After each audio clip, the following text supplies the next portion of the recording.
Hi everyone. So there are some important topics जिसका हमने detail में एक बार डिस्कशन करना था। I think that was left and that is very very important. अगर हम इंडियन पार्लियामेंट्री सिस्टम और यूके पार्लियामेंट्री सिस्टम का कंपैरिजन की बात करते हैं और उसके अलावा some more important points will be coming in this topic. So let's finish it as earliest as possible, then we will jump in other topics.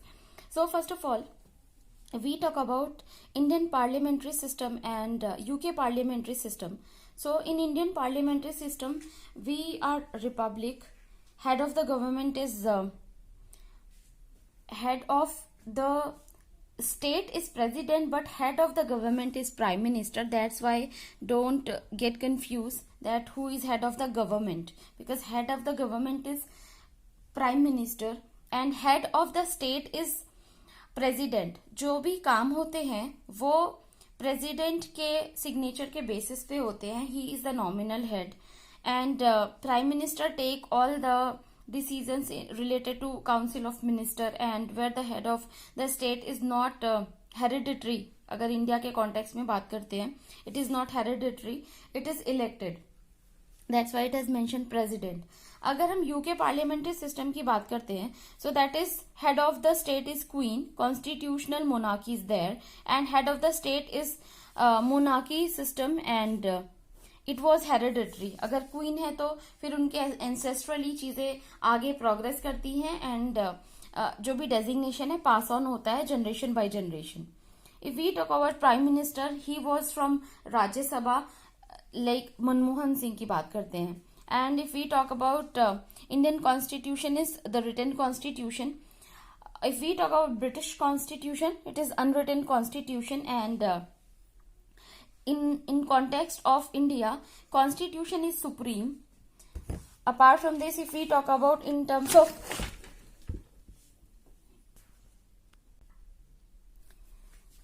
if I talk about Indian constitution is the written constitution and British constitution or UK constitution is unwritten constitution. Here in India, constitution is supreme and in terms of UK constitution, legislature और parliament is supreme. जो भी laws parliament या legislature बनाती है, queen उस पे sign कर देती है और ये apply हो जाता है। If we talk about, I have mentioned here and described about upper house that is Rajya Sabha, lower house that is Lok Sabha and इसमें जो भी है, जैसे अपर हाउस में क्या होता है कि लोग जैसे 12 लोग चुन के आते हैं, उसके अलावा हर स्टेट रिप्रेजेंटेटिव्स होते हैं and it is body from states. हर जैसे इंडिया के जो अगर हम यूपी की बात करते हैं तो 80 seats are there. Different states have their own representations on the basis of population. तो ये जो बाइफर्केशन है सीट्स का वो पहले से चला आ रहा है। अगर हम लोकसभा की बात करते हैं, people representative sits here in Lok Sabha and it is also known as popular house. Apart from this, अगर हम अपर हाउस की बात करते हैं, हाउस ऑफ लॉर्ड्स, यूके के कॉन्टेक्स्ट में बात करते हैं, house of lords and special work life, that is जैसे भी किसी ने बहुत अचीवमेंट वगैरह किए हो या स्पेशल वर्क लाइफ उनका हो, वो इसमें बैठते हैं, जैसे sorry Paul. And lower house में हाउस ऑफ कॉमन्स, जैसे भी इलेक्टेड बाय कॉमन पीपल जितने भी होते हैं वो लोअर हाउस में बैठते हैं। So it is like similar context में है जैसा इंडिया में होता है। सो अगर हम बात करते हैं कैमरलिज्म और bicameralism, that is like where two houses are there, so that is called bicameralism. And upper house of parliament, that is Rajya Sabha, is represented of states and that is India का example ले सकते हैं हम। और उसके अलावा अगर हम यूके का एग्जाम्पल लेते हैं, so upper house of UK may not representative from states. जो अपर हाउसेज होते हैं जरूरी नहीं है कि वहां पर रिप्रेजेंटेटिव स्टेट से ही हों। अब क्योंकि अगर हम फीचर्स की बात करते हैं, जैसे यूनिटरी फीचर की बात करते हैं, फेडरल फीचर की बात करते हैं, because India is like coming up with the feature of federal and unitary both. So Indian constitution is quasi federal. यहाँ पे दोनों के जो फीचर्स हैं वो दोनों आते हैं and that is coming quasi federal in nature. So in Indian context, Indian constitution is a boring constitution. We pick these best part from all over the world and different countries constitution, and then we compiled it, and it has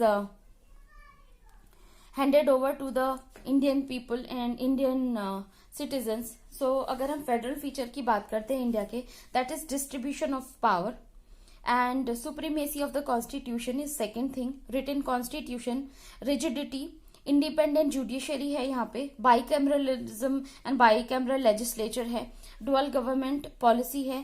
apart from this division of power already mentioned and distribution of power भी है. उसके अलावा बात करते हैं हम जैसे impeachment system है यहाँ पे. They have modified the constitutional points taken from other countries, because ऐसा नहीं था कि सेम चीजें बोरो की गई दूसरे के कॉन्स्टिट्यूशन, दूसरी कंट्रीज के कॉन्स्टिट्यूशन से और एज इट इज मेंशन कर दी गई. बिकॉज इंडिया की डाइवर्सिटी के अकॉर्डिंग जो चीज यहाँ पे सूटेबल थी वो यहाँ पे ली गई है, और उसके बाद उसको अपने क्लॉज की तरह अपने तरीके से मॉडिफाई करके ही कॉन्स्टिट्यूशन में इंक्लूड किया गया है. That's why till like after till now we are enjoying 76th year of independence and we are enjoying very well. बहुत जितना भी ग्रोथ हुई है इंडिया की, we got the recognition in the world.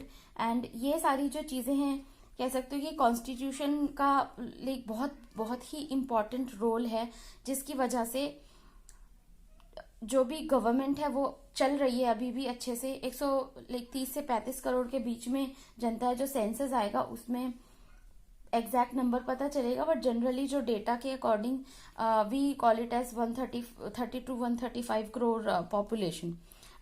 So these many features are there. If we talk about in terms of UK and unitary system feature, union of a state is there and power to form a new state and to change existing boundaries. जितने भी existing boundaries है उसमें जितने भी changes हैं वो single government करती है. उसके अलावा unequal representatives in the legislature, single citizenship होती है, सिंगल कॉन्स्टिट्यूशन है, इमरजेंसी प्रोविजन है एंड ऑल इंडिया सर्विसेज भी है.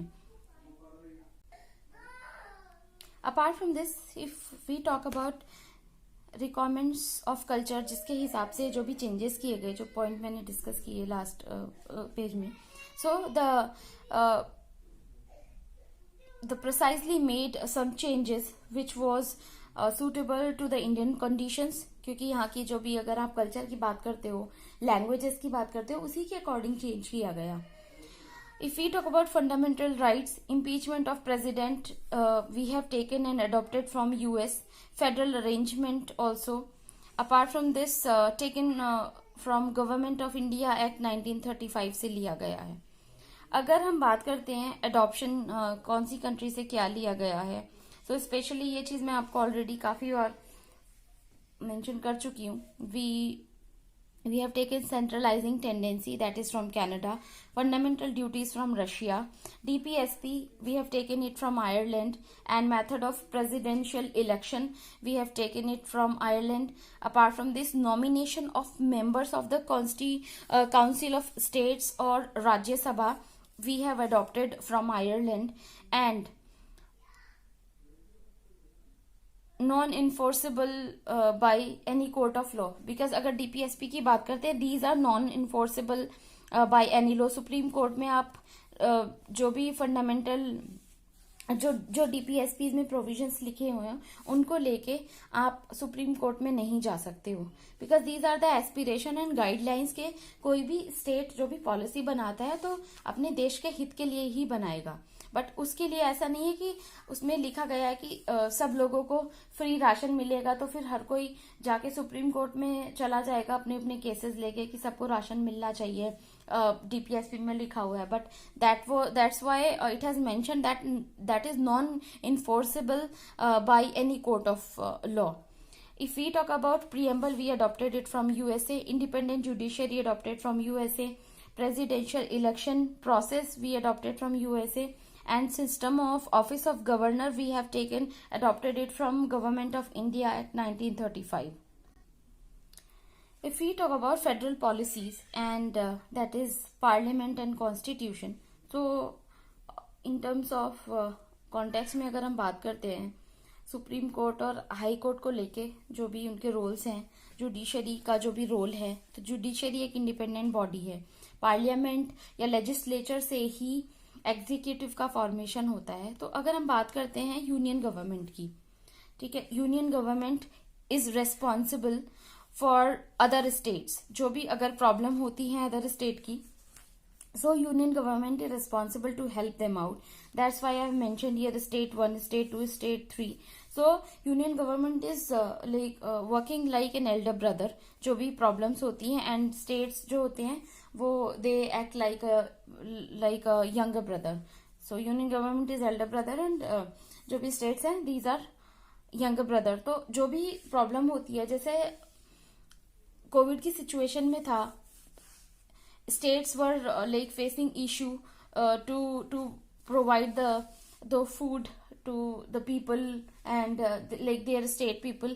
तो फिर सेंट्रल गवर्नमेंट ने एक कहते हो रिलीफ फंड इशू किया था हर स्टेट को। सो ये सारी चीजें कुछ एडवर्स सिचुएशंस के लिए भी होता है कि सेंटर एलोकेट करता है फंड को हेल्प करने के लिए to upliftment of particular states who are not able to perform well in their development. If we talk about in federal constitution and what is the difference, like federal system में क्या होता है, because it is the division of power. Centre की और state की दोनों की अलग अलग पावर्स होती हैं। अगर आप यूनियन गवर्नमेंट और स्टेट गवर्नमेंट की बात करें, आई have mentioned few points, hope it will clear your doubts कि इन दोनों के बीच में डिफरेंस क्या है। अगर हम फेडरल कॉन्स्टिट्यूशन की या फेडरल सिस्टम की बात करते हैं, फिर हम यूनिटरी सिस्टम की बात डिटेल में करेंगे। सो that is first of all union government that is experience resourceful more than states. जितने भी रिसोर्सेज होते हैं, चाहे जीएसटी का एलोकेशन ले लो या फिर उसके अलावा एक्साइज ड्यूटीज हैं, जितने भी फंड हैं वो सब आते हैं, टैक्स आता है, तो वो सारा सेंट्रल गवर्नमेंट के पास आता है। Central government has special power to run the government and to make the policies for the welfare of the people of India. तो ये सारी जितनी भी पावर होती हैं वो यूनियन गवर्नमेंट के पास होती हैं। We talk about schedule 7, so union will make the law in these area. जैसे यूनियन लिस्ट की हम बात करते हैं, जितने भी एक्सटर्नल अफेयर्स हैं या फिर इंटरनेशनल रिलेशन है, उसके बारे में भी जितने भी लॉज हैं वो सारे यूनियन गवर्नमेंट ही बनाती है। सिमिलरली अगर हम स्टेट के कॉन्टेक्स्ट में बात करते हैं, it is like special state powers होती हैं and these are like few power, जिसमें अगर नागालैंड की बात करते हैं, मणिपाल एंड हरियाणा की बात करते हैं, तो कुछ स्पेशल पावर्स दी गई हैं पर्टिकुलर स्टेट्स को and they have different share of powers her state के लिए। सो अगर जैसे जम्मू कश्मीर की बात करते हैं, पहले 370 था, वहां पे कोई भी external people from that state कोई भी वहां पे लैंड परचेज नहीं कर सकता था। उसके अलावा जितना भी गवर्नमेंट वगैरह की जो जॉब्स थी, कोई अदर स्टेट का जो बंदा था वो वहां पे अप्लाई नहीं कर सकता था। So these are some different powers. बाकी जो भी स्टेट गवर्नमेंट होती है उसकी खुद की अपनी रिस्पॉन्सिबिलिटीज होती हैं और जो भी पॉलिसीज बनाती है वो भी अपनी पर्टिकुलर पॉलिसीज, स्टेट्स अपनी पॉलिसीज बनाते हैं, उनका अपना बजट पेश करते हैं और उसके अलावा जितने भी फंड एलोकेशन वगैरह है विद इन द स्टेट, जो भी उनके जो भी टेरिटरीज हैं और स्टेट लिस्ट है उसके ऊपर जितने भी लॉज बनाए जाते हैं वो स्टेट बनाती है। So that is the feature of federal constitution. So जैसे यूनियन गवर्नमेंट क्या करती है डिफेंस के लिए, कम्युनिकेशन के जो भी सब्जेक्ट्स हैं, सो ओरिजिनली जैसे 97 सब्जेक्ट थे, उसके बाद 100 सब्जेक्ट हुए, बट अभी के सिनेरियो में जो है सब्जेक्ट के नंबर्स चेंज हो गए हैं। सो ये आपको जब भी आप पढ़ोगे तो वो आपको चेक करने पड़ेंगे कि उस टाइम पे सब्जेक्ट में कुछ चेंजेस हुए हैं या नहीं हुए, and then only these points you need to mention. Similarly जैसे मणिपुर की हम बात करते हैं, due to tribal population special status दिया जाता है कुछ स्टेट्स को, एंड जैसे महाराष्ट्र का जो कुछ एरिया है उसके बेसिस पे, क्योंकि वहां पे ड्रॉट वगैरह की सिचुएशन भी होती है, कुछ एरिया ड्रॉट प्रॉन है, तो इसी वजह से जो एलोकेशन वगैरह है फंड का that depends on the situation. अगर हम जैसे और सब्जेक्ट्स की बात करते हैं यहाँ पे, because I am just making understand overview. जो थ्योरेटिकल पार्ट है अभी हम डिटेल में डिस्कस करते हैं, but it is like maintaining the laws. जो यूनियन गवर्नमेंट होती है, आर्मी, डिफेंस, इंटरनेशनल रिलेशंस के लिए, पोर्ट, रेलवेज, हाईवेज, कम्युनिकेशन के लिए लॉज बनाती है.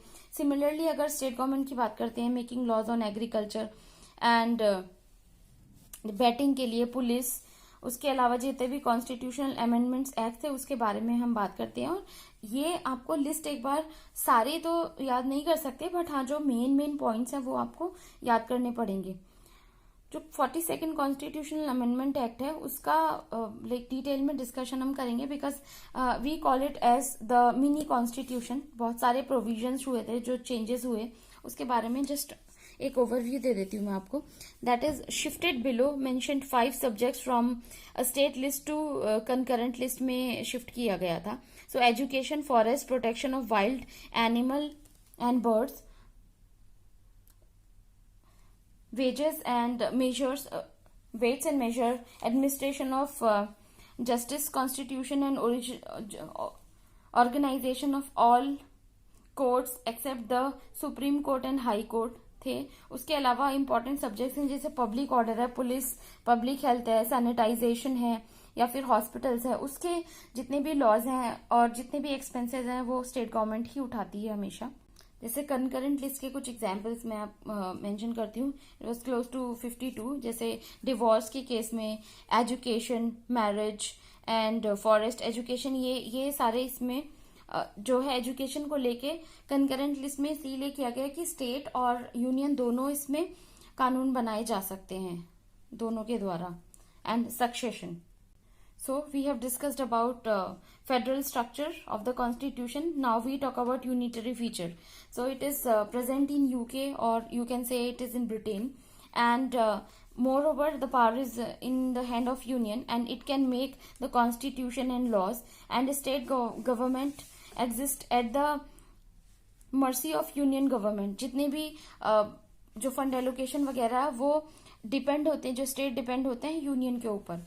सो here I have represented very important points, जो चीजें हम डिस्कस कर चुके हैं. So I have represented fairly. Just mention and prepare your own notes, वो आपको काफी हेल्प करेगा.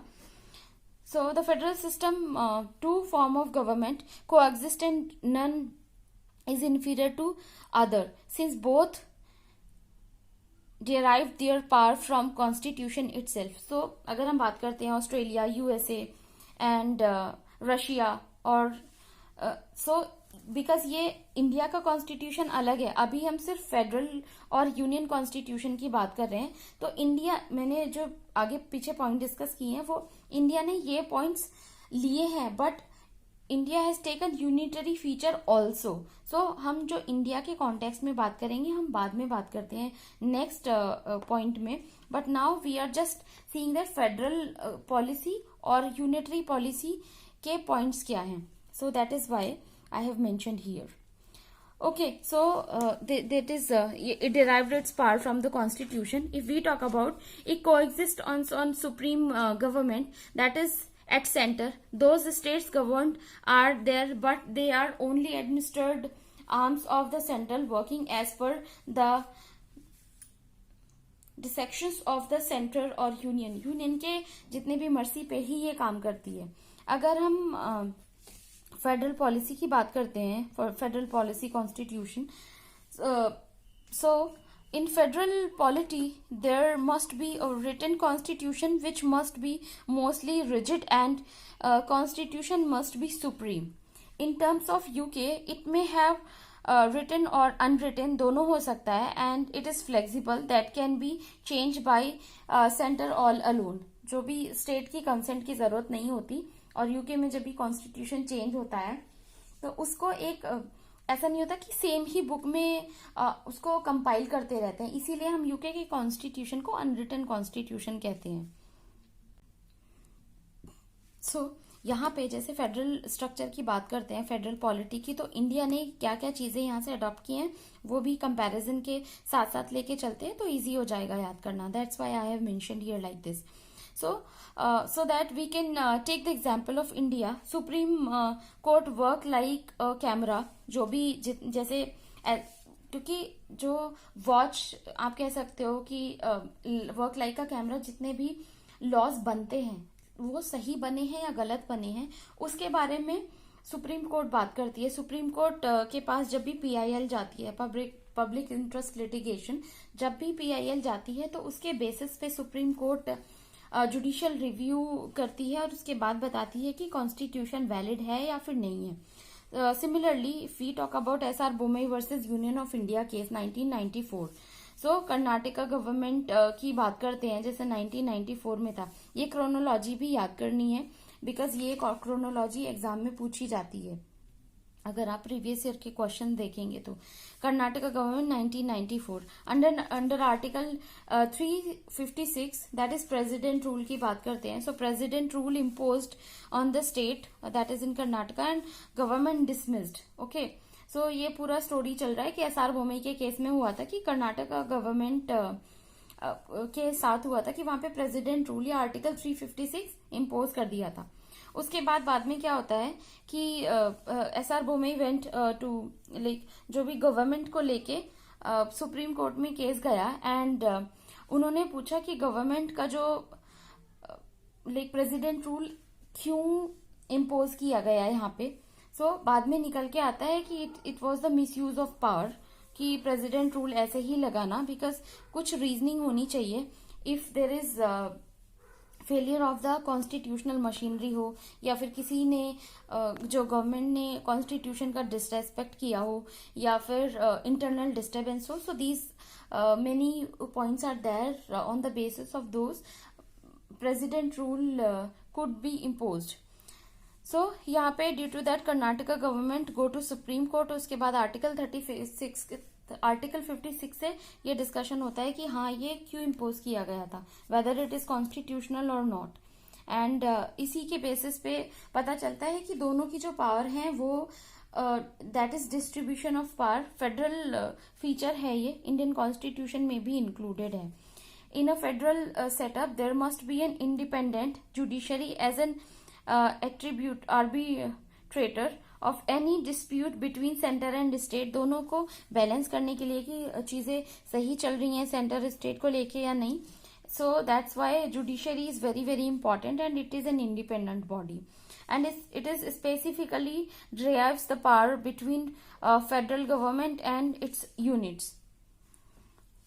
इन टर्म्स ऑफ यूके के कॉन्टेक्स्ट में बात करते हैं, जुडिशरी मे और may not very strong in like powerful और may be less powerful in जैसे यूके में है and judiciary can't overturn many of the acts of legislature. वहां पे जो भी पार्लियामेंट के द्वारा कानून बनाए जाते हैं वो एज इट इज इम्प्लीमेंट हो जाते हैं और बहुत ज्यादा रिजिडिटी शो नहीं।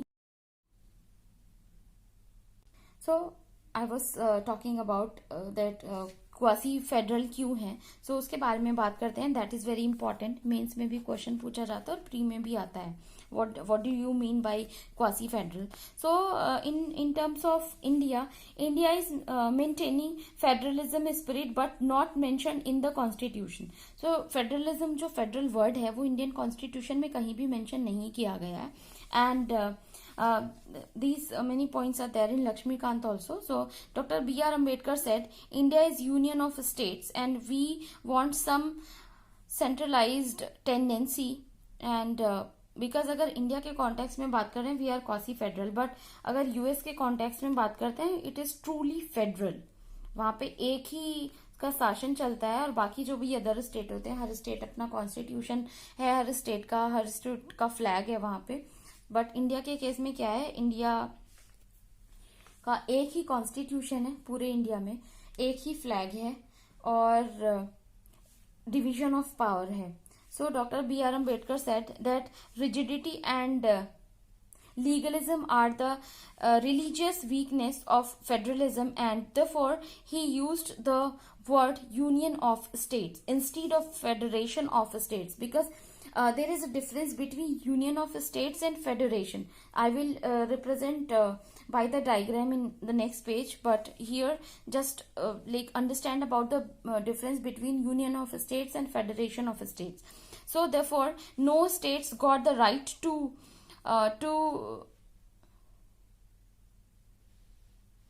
to move away and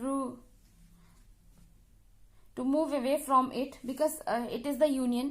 अपनी मर्जी से आप आ तो सकते हो यूनियन में, बट अपनी मर्जी से आप जा नहीं सकते हो. That is called union of states, and that is the beauty of the Indian Federation. Indian Federation is actually the union, and it's therefore indestructible and non-deviable. अगर आप बात करते हो कि सपोज करो there is a representation by a circle, I am just mentioning it. So this is the union, these are the states. So it is non-destructible. आप इसमें आ तो सकते हो लेकिन जाने का कोई रास्ता नहीं है, because it has chosen by you. Once you will be part of India, जैसे सिक्किम में हुआ था, Sikkim has set their self कि आप हमें इंडिया में मिला लो, बट अगर वहां पे काफी एजिटेशन चलते रहते हैं, बट अब पॉसिबल नहीं है कि अब वो इंडिया से बाहर नहीं हो सकते हैं. That is not at all possible. So there are some points, I am just clarifying it. अगर इसमें आंसर राइटिंग भी करते हैं हम, so these are like, I think these points are enough. So parliament sovereignty is there, that is completely independent. And if we talk about in terms of unitary, that is the judicial supremacy is there. We talk about that is America. अगर हम UK parliamentary system की बात करते हैं, so parliament is supreme. Okay, and here I have mentioned here parliamentary sovereignty and judicial supremacy, दोनों का comparison है ये. So that point we have completed previously. तो ये वाले पॉइंट्स हैं हम यहाँ पे कंप्लीट कर चुके हैं. So let's discuss here.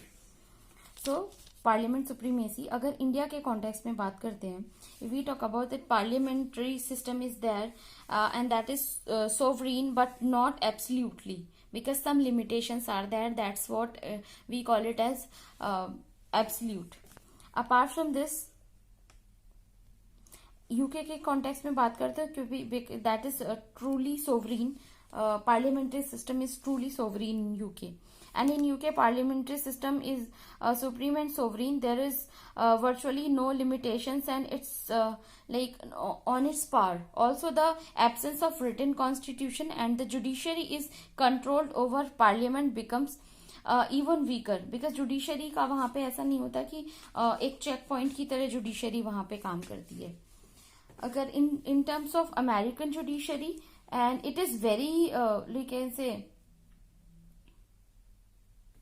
Vesuvius, and apart from this, in relation to the comparison, parliament because it has the power of judicial review, and that's why judiciary is very strong there. In executive or legislator does something, then judiciary can review and take the action whether it was in line of the value of the constitution or not, and if it is against the constitution, then judiciary can declare it as null and void or maybe unconstitutional. Because there are some examples in the initial two classes I have mentioned and discussed about NJAC, National Judicial Appointment Commission. It was a tussle between center and between government, legislature and judiciary, because आप NJAC के बारे में parliament laws कैसे बना सकता है if it is an independent body. तो उसी के बेसिस पे लाइक जजेस हैज फाइल्ड पिटिशन, PIL, और उसके बेसिस पे जितनी भी सुनवाई हुई, बिकॉज अगर हम बात करते हैं कि जुडिशरी अगर एक इंडिपेंडेंट बॉडी है, बिना आप जुडिशरी के कंसेंट के आप उसमें लॉज कैसे बना सकते हो, और how you can include a person apart from judiciary who will influence the judicial decision.